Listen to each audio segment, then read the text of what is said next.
Salut et bienvenue à 5 minutes dans la Bible.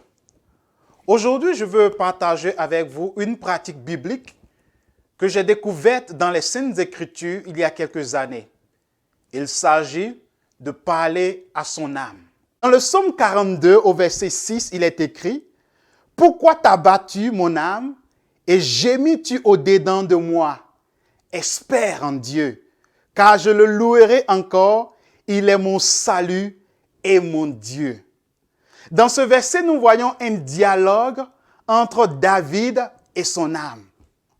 D'abord, David lui pose deux questions. Pourquoi t'as battu mon âme? Et pourquoi gémis-tu au-dedans de moi? Et il y a comme un silence. Comme si David attend d'écouter, de recevoir la réponse que va lui donner son âme. Et comme s'il n'est pas satisfait avec cette réponse que lui donne son âme, David réplique et lui dit, « Tu vas m'écouter, mon âme. Espère en Dieu, car je le louerai encore, il est mon salut et mon Dieu. » Et comme David, j'ai appris à parler à mon âme et je veux t'encourager ce matin à faire autant. Mais la question est comment et que dire à son âme? Comment parler à son âme et que dire à son âme?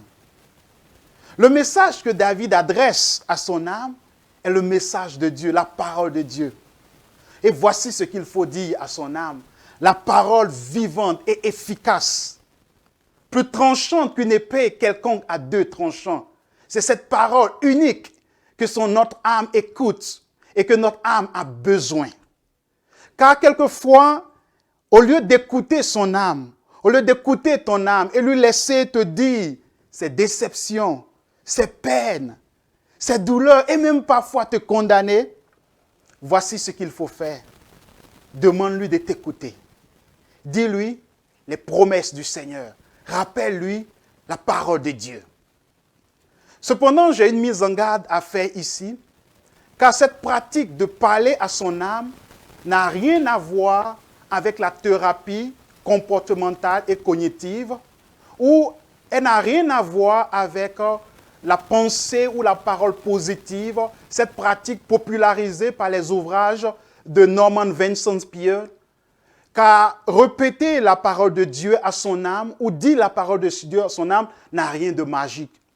Mais plutôt, la pratique génère la foi en nous, la foi en Dieu et l'espérance en Dieu. Car la foi vient de ce qu'on entend et ce qu'on entend vient de la parole de Dieu. Quant à la foi elle-même, elle est cette ferme assurance des choses qu'on espère de Dieu. Alors, je veux t'encourager ce matin à pratiquer l'art de parler à son âme, de rappeler les promesses de Dieu, de dire les promesses de Dieu à ton âme. Mais comment tu diras les promesses de Dieu à ton âme? Comment tu rappelleras-tu les promesses de Dieu à ton âme si la parole de Dieu, comme Paul l'a dit aux Colossiens, n'habite pas abondamment en toi, dans ton cœur, afin que tu puisses t'exhorter en toute sagesse avec des psaumes, des hymnes et des cantiques spirituels.